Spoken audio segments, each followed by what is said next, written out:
Bonjour à toutes et tous. Bonjour Monique. Voilà, donc aujourd'hui, donc suite à la vidéo que vous avez fait précédemment, j'aurais aimé vous parler, disons, de l'interaction de l'ego dans ce monde. Voilà. Disons, en fait, cet ego qui est finalement ignorant est vraiment la source de tout conflit, même des guerres, parce qu'en fait, lui, il se positionne. Ce qu'il veut, c'est avoir raison, toujours raison. Oui, oui, mais alors pourquoi cet ego veut toujours avoir raison? En fait, il veut avoir raison parce qu'il a peur. Il a peur d'être rejeté. À partir du moment où l'ego, disons, basé sur le conditionnement et l'ignorance, prend une position, s'il n'a pas raison, il se dit, à partir du moment où j'ai tort, je ne fais plus partie de l'ensemble. Et si je ne fais plus partie de l'ensemble, je me sens rejeté, je ne me sens plus aimé. Et donc, forcément, je ne suis plus rien et je suis en danger. Oui, mais alors une question se pose, est-ce qu'il faut vraiment rejeter cet ego? Est-ce qu'il faut vraiment comme certains disent, le supprimer? Merci pour cette question. Je l'ai évoqué un petit peu dans la dernière vidéo, mais non, l'ego n'est pas du tout à rejeter. Puisqu'en fait, une partie de ce conditionnement, je veux dire, nous est très utile. Sans l'ego, nous ne saurions pas conduire, faire nos comptes, je sais pas, faire la cuisine, enfin, tout ce qui nous rend fonctionnels dans ce monde. Le problème, c'est que cet ego, il a pris une ampleur telle qu'il est devenu le maître. Et comme l'ego connaît peu de choses, il ne connaît que ce que nous avons appris dans notre enfance d'autres égos, qui sont eux également ignorants. Donc, comme nous connaissons très très peu de choses, et bien en fait, il ne peut pas nous guider. Mais par contre, on peut dire que c'est l'ignorance qui est devenue le maître de notre vie. Et c'est là où est le problème. Oui, mais alors comment faire? Comment faire pour que l'ego prenne moins de place et qu'il devienne le serviteur? Mais en fait, pour qu'il devienne le serviteur, c'est vraiment de s'adresser justement à ce que j'ai nommé dans l'autre vidéo, à cette dimension qui est invisible à nos yeux. Cette dimension d'où nous sommes issus. Et nous sommes véritablement l'effet, la conséquence, la manifestation de cette dimension. C'est là où arrive l'humilité. À partir du moment où l'ego, disons, garde sa juste place, c'est là où il se dit, voilà, je ne suis pas la cause, je fais simplement partie de l'évolution de l'homme, voilà. Et donc, là, je dois m'arrêter. Et donc, je laisse place à ce nouveau monde, ce nouveau monde qui est au niveau du 4e chakra, qui correspond à l'amour inconditionnel, alors, à la lumière intérieure, au mariage intérieur, comme disent certains sages, et qui vraiment oui, va nous permettre de retrouver la conscience. En fait, tout n'est que question de conscience dans ce monde. Disons, la conscience de l'ego est une conscience très limitée, très, très étriquée. Donc, avec ça, je veux dire justement, je vais revenir sur l'interaction de cette ignorance dans ce monde. Il suffit de regarder, par exemple, comme il a toujours envie de prendre position et d'avoir raison, on va le retrouver au niveau individuel et au niveau des groupes et au niveau des nations. C'est-à-dire par exemple, dans un couple, le conflit arrive où? Généralement, c'est parce que chacun doit avoir raison. Il se campe sur sa position, il veut avoir raison. Ensuite, au niveau des groupes, ça donne quoi? C'est-à-dire les partis politiques,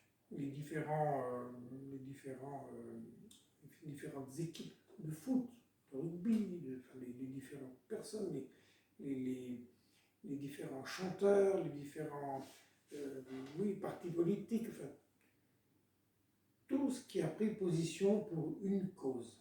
Voilà. Et tout ça vient se mettre en conflit avec les autres. Et uniquement pour se conforter, pour avoir l'impression, l'illusion de faire partie de quelque chose qui est vrai. C'est là où justement la vérité n'est pas du tout là, ce n'est qu'une illusion, puisque on sait bien, un parti politique, un jour il est bon, le lendemain il est moins bon, une équipe de foot, un jour elle gagne, un jour elle perd. Donc c'est vraiment nous fonctionnons sur l'ignorance et sur l'illusion, et non pas sur la vérité. Oui, alors ça c'est une constatation, mais la question qui se pose, comment faire pour que l'ego reste à sa place et est-ce qu'il existe des pratiques c'est vraiment très... On peut le percevoir, mais après, comment faire pour évoluer dans cette situation, le faire évoluer? Mais disons, déjà c'est de retrouver cet état d'humilité. L'humilité, c'est pas comme malheureusement la religion a voulu nous le faire croire, ou en tout cas nous l'a interprété comme ça, comme l'humiliation. L'humilité, c'est pas du tout l'humiliation. Pour moi, l'humilité, c'est se reconnaître à sa juste place. Nous sommes tous différenciés, mais nous faisons tous partie de l'univers qui est immense, dont personne ne connaît les limites. Donc l'humilité, pour moi, c'est oser se reconnaître comme une poussière d'étoiles au niveau physique, animée par une conscience invisible à nos yeux, mais qui est aussi vaste que l'univers tout entier. C'est ce paradoxe. C'est juste à la limite entre l'infiniment grand et l'infiniment petit. C'est cette dimension déjà d'humilité qu'il faut tenir. C'est pas je suis ou je fais ou non. Ça fait à travers moi. À partir du moment où ça fait à travers moi, ça veut dire que je suis dans cette position d'humilité qui autorise cette dimension dont nous sommes issus, cette dimension qui nous a créés, puisque nous sommes en fait la cristallisation de cette lumière. La physique quantique le décrit très bien. Que nous sommes la cristallisation de cette lumière, comme toute chose, comme cette table, ce téléphone portable. Sans cette dimension, rien n'existerait. Donc, nous ne sommes pas la cause de ce que nous vivons, de ce que nous voyons. Nous n'en sommes que l'effet, que la conséquence. Déjà, cette notion d'humilité, elle est très très importante. Sans ça, il n'y a pas de possibilité d'éveil ni de chemin spirituel. Il ne faut pas s'illusionner. Tant que nous sommes dans je vais intégrer la lumière, non. C'est pas je vais intégrer la lumière, c'est je vais entrer dans cet état d'humilité et me laisser intégrer par cette lumière. L'important, c'est de toujours inverser, puisque nous avons pris l'habitude de croire que nous dirigeons tout, que nous commandons tout. Voilà. On voit ce que ça donne dans ce monde. Donc c'est de toujours inverser. Quand on commence à dire je vais faire en sorte que la lumière soit plus présente dans ma vie, voilà, ça c'est une décision personnelle. Ça ne marche pas. Voilà. À partir du moment où j'accepte que la lumière, ou la divine, ou la conscience divine, ou Dieu, ou le Christ, ou ce que l'on veut, peu importe, en fonction de sa croyance personnelle. Mais à partir de là, si on accepte d'être uniquement la manifestation et que cette dimension peut s'exprimer à travers nous, c'est là où la paix s'installe et surtout où la conscience revient. C'est le souvenir de ce que nous sommes véritablement. Tant qu'il n'y a pas cette humilité, il ne peut pas y avoir ce souvenir. Parce que nous sommes aveuglés par notre toute-puissance, qui finalement n'est rien du tout. C'est vraiment une illusion, cette toute-puissance. Oui, ce qui est difficile, c'est de savoir comment on peut arriver à, bien sûr, avoir cette humilité, mais quel est le moyen? Quel est le moyen qui permet de vraiment être à l'écoute de la lumière, par exemple? Comment pouvoir ressentir les choses et quel est le moyen pour y arriver? Alors, pardon. Justement, alors, déjà, justement, quand on commence à se poser la question, quel est le moyen? Alors, qui pose la question? Celui qui pose la question, c'est l'ego. Il dit, mais oui, bon, d'accord, pourquoi pas, alors que finalement, il n'est pas tout à fait d'accord, mais il veut aller voir un peu plus loin pour savoir comment déjouer ces fameuses pratiques. À partir du moment où on a compris que c'est l'ego qui pose la question,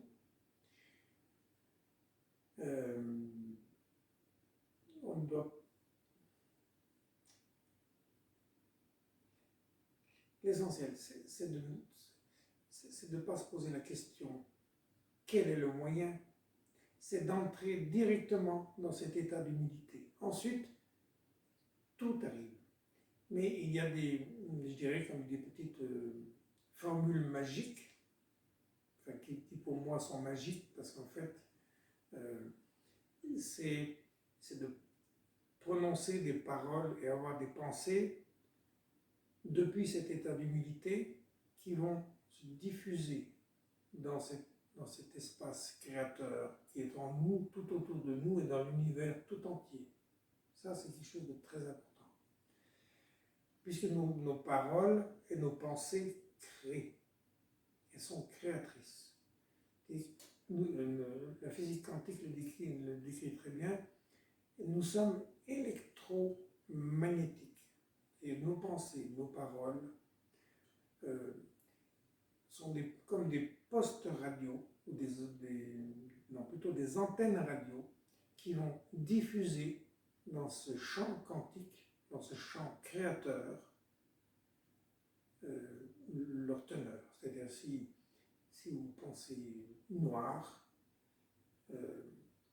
ce champ créateur va cristalliser, va créer pour vous du noir.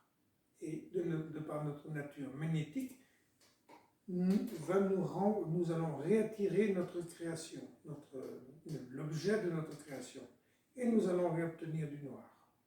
Ça, c'est vraiment nous sommes électromagnétiques. À partir de là, à partir du moment où on a compris ça, on commence à comprendre les lois de la création. Si on pense, si on parle gris, on a une vie grise. Si on pense, si on parle blanc ou doré, on a une vie de cette même couleur. C'est aussi bête que ça. Mais l'ego, lui, dans sa confusion, n'arrive pas à comprendre que ce soit aussi simple que ça. Parce que l'ego, il est toujours en train de compliquer, de complexifier les choses. L'ego divise. On peut vraiment dire que on a mis une partie de ce monde qui est en enfer. L'enfer, c'est le diable, c'est quoi? C'est la division. Et le diabolos. Diabolos, c'est la division. Et donc l'ego lui divise. Il divise en. Plus il peut faire des petits morceaux et plus il est content. Disons, l'ego divise et la lumière, ce qui nous a créé, unifie. Voilà, c'est exactement le contraire. Ce sont deux mouvements opposés. Et l'essentiel, c'est de réunifier. Et pour en revenir à ce que je disais tout à l'heure, l'essentiel, c'est d'avoir des pensées. Enfin, il faut déjà regarder notre vie là où nous en sommes. Qu'est-ce que je vis? Est-ce que je suis heureux? Est-ce que ma vie témoigne, je dirais, d'une conscience heureuse, joyeuse, en permanence? Et à partir de là, si la réponse est non, parce que la plupart du temps, elle est non, et c'est de prononcer l'antidote de ce que nous vivons. Par exemple, si je vis un moment de tristesse, l'essentiel, c'est de me mettre dans cet état d'humilité et de m'adresser, par exemple, alors, comme une poussière d'étoiles qui s'adresse à l'univers tout entier, ou, si on veut prendre une image peut-être plus terrestre, c'est vraiment d'être comme un grain de sable qui demande à la montagne. Voilà. Il faut vraiment qu'il y ait cette notion, voilà, je viens de la montagne, ou je suis une poussière d'étoiles, mais je viens de l'univers. Voilà. Je ne suis pas la cause, je suis l'effet, je suis la conséquence. Voilà. Et à partir de là, par exemple, je vais donner juste un exemple pour terminer cette vidéo. Si je choisis, par exemple, moi j'ai choisi conscience divine, ça évite toute polémique, une lumière. Je vais simplement, si je passe un moment de tristesse, je vais simplement, par exemple, poser la main sur mon cœur, qui est le signe, je dirais, du mariage intérieur, et prononcer cette parole toute simple, et voilà. Conscience divine, tu es ma joie infinie, tu es ma joie éternelle. Et ça, en le faisant plusieurs fois. Alors, on peut le faire ou en méditation le soir, mais on peut le faire aussi, je dirais, en situation. Par exemple, si quelqu'un vous contrarie, ou par exemple, si vous avez tendance à juger les autres, eh bien, vous pouvez dire, voilà, simplement le penser, vous n'êtes pas obligé de le dire à voix haute, tout simplement comme ça, le penser, et voilà. Conscience divine, tu es ma douce compassion. Façon de dire, voilà, je n'ai pas à juger l'autre. Il est comme il est. Il est dans son ignorance, comme moi je l'ai été longtemps. Donc je n'ai pas à le juger, ni à le condamner. Et donc, j'aime la lumière qui est en lui. Je peux ne pas aimer ce qu'il dit, je peux ne pas être d'accord avec ce qu'il dit, mais la lumière qui est en lui est exactement la même que celle qui est en moi. Donc, en aimant la lumière qui est en l'autre, au-delà de la manifestation de son ego, ça me permet aussi d'aimer la lumière qui est en moi, bien au-delà de mon ego et de mon comportement. Voilà, je vous remercie pour aujourd'hui et je reviendrai bientôt pour une nouvelle vidéo. Merci Christian, c'est très clair et vraiment très intéressant. Merci, au revoir.